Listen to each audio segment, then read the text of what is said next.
This is the Kid Emm, and you're watching 92q.com. Emm was, when I moved, I wanted to reinvent myself, so instead of being Mike, because Michael was such a popular name, I was like, you know what, I'm gonna go by Emm. I don't know any guys named Emm. And one day an artist asked me to get on a track, and at the time I wasn't rapping under any specific name, and he was like, oh, well, Kid Emm. And he just gave me that name and it stuck. So yeah, I've actually lived all over Maryland. So I grew up in Silver Spring, grew up in Gaithersburg. I moved from Gaithersburg to Carroll County, and that's when the music thing started kind of unfolding. So I've gotten a lot of support in Carroll County. It's a predominantly Caucasian area. You know, it's actually known for a lot of different things, but rap is not one of them. And so the fact that I get love out there, I figured, you know, I might as well give love back. And I've talked to kids out there at their high schools, and I actually bought a house in Carroll County, so I feel like it's my home. It was actually through that artist that kind of gave me the name, the Kid Emm. He was kind of influencing me to get on more and more of his songs, and then I kind of just fell in love with writing and storytelling and, you know, telling my own stories personally. So when the group, because we formed a group and it dismembered, I just kind of kept going with the music, and that's kind of how we got to where we're at now. I'd probably say the first time I really knew that this could be something I could pursue was when I got a phone call. I was eating with my friend at a place, and I got a phone call, and it was like, hey, do you want to open for 2 Chainz and Future? And I was like, well, yeah. So I did the show. It was at DC. I don't know if you're familiar with Stadium nightclub, but back in the day that was really big nightclub, and Drake's rapped about it, Wale's rapped about it. So when I got that opportunity, obviously I jumped on it, and you know, performing in front of all those people and being in that environment kind of let me know I think I can actually do this for real. It was a lot of showcases in the beginning, just proving that I can actually perform, because a lot of artists don't really take the performance side of things as serious. They more so focus on trying to create the music itself, and then they lack on the performance side of things. I was kind of very strong on both. So I was doing showcases in the beginning, just trying to get a feel for the mic and performing live, and then I graduated into doing shows at larger venues Soundstage and Rams Head and places like that. Opening for other bigger artists, but it was all emails, you know, a lot of the business side of things too. So you make the music, you want to perform, how do you get into the venues, you know, how do you get on the shows with these bigger artists where you can actually potentially get some of their fan base. So I was always thinking okay, what's next? How do I do that? I want to be where these guys are. If I'm where these guys are, then I could potentially get signed, I could potentially get, you know, a booking agent, you know, my music could get out there. So I was always trying to think a manager first, kinda, because I would watch how people would move, and I'd be okay, well, their managers are the ones booking them for these shows, or the managers the ones getting them on these blogs, and, you know, and the artist would just create, but I didn't have that luxury. So I had to do everything, you know. I found people who could record me that made me sound professional.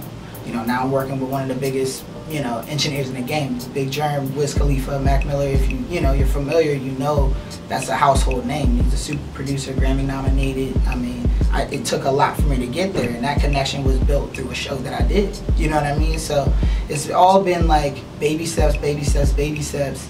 But in the long run, it all paid off, and it's a lot of the back end work too. It's not just making the music and putting it on Facebook and thinking that's going to get out there. I invest in Instagram marketing. I do everything that I possibly can to get my videos out there, you know, email blasts, whatever I got to do. So that's pretty much how we got here now. Now I'm signed to a small label. We've opened for crazy artists, you know, Made in Tokyo, Jake Miller, who hosted the European MTV Music Awards. All types of artists that I've come up and done shows under were small at some point.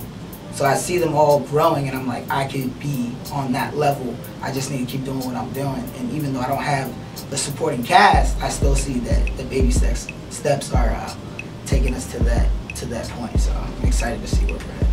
the hometown love like? Mm-hmm. I mean, it's crazy because I'll say like when I first got to the county where I live, like the backdrop on that real quick is the KKK actually marched through Manchester, and that's where I lived originally when I moved to Carroll County. So like, you know, there's still a lot of, you know, that out there, but that was more so like 10 years ago. Now things have like evolved and people are a lot more accepting and things like that. But they actually called me at my old high school, North Carroll, got I guess you could say demolished. They just cut that school out and created a brand new school.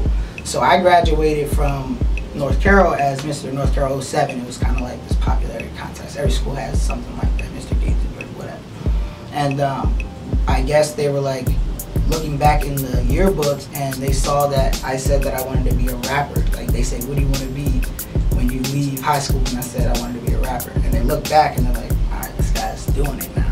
Let's call him up. So they called me at the new high school to come talk to kids about like bullying, you know, overcoming like stereotypes, you know, being persistent, chasing your dreams, things like that. And you know, that was something I never thought that I would actually do, is like public speaking. You know what I mean? I didn't think anything of it. I was just a rapper, you know, whatever. I try to make my music, but the fact that they called me let me know like the county really is watching what I do, and it was put in the paper on the front page, like, you know what I mean? No rapper's ever been the front page of Carroll County Times. It was like a lot of record-breaking things were going on at the same time when I was releasing music. So I think the love is crazy, and I really appreciate it. And you know, I like seeing the county grow and grow. Like you saw the video I just did. Like Carroll County is right in it. The fire department supported it, which is crazy. I didn't ask for that, you know what I mean? It was something that just kind of happened. I booked this gig at a local spot called Spargo's, or Two Doors Down, it's like the same place. And I was gonna shoot some video footage there because I had already shot some video footage at Soundstage, and I wanted to have some like live footage and like party footage and things like that. So outside of there was a liquor store on the corner, and I was like, oh, these lights are like really cool. I think we should get a shot right here. So my cameraman's like setting up his tripod, you know, whatever, trying to get all this stuff like situated, and I see a firefighter like walk across the street because the fire department's right next to the liquor store. And I'm thinking like, oh, okay, I'm about to be in trouble. And he just goes in the fire station and like doesn't come out for like 2 minutes. We're like about to do the scene, and he comes out the fire station and walks directly towards me, and I'm like, all right, we're about to get kicked out of this location, like, all right, whatever. And he comes up to me, he's like, hey. I'm like, yeah. He's like, are you the Kid Emm? I'm like, yeah. Because I was like, you know, how does this guy even know who the heck I am? And he's like, aren't you playing at Spargo's tonight? And I was like, yeah. And he's like, what are you doing? And I was like, shooting a music video. Because I thought, you know, like, I don't know how that would look with their fire department in the background, even though we weren't really getting shots from there. And he's like, would you want to shoot in here?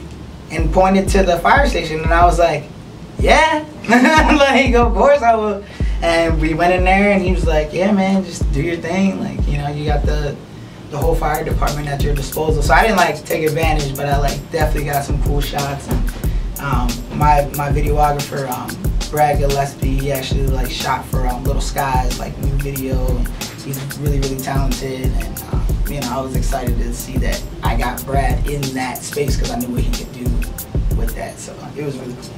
My music is strictly motivational. Like, that's the whole point of my movement, is just empowerment and just wanting people to know that it's not about what people want for you, it's about what you want for you. So, you know, if you want to be a firefighter, you want to be a rapper, you want to be a skydiver, instructor, whatever you want to do what the heck you want to do, but also have that passion behind it. You know what I mean? Like, if you're going to be doing something, be the best that you can be at whatever it is that you want to do. And I think the music is just a reflection of that.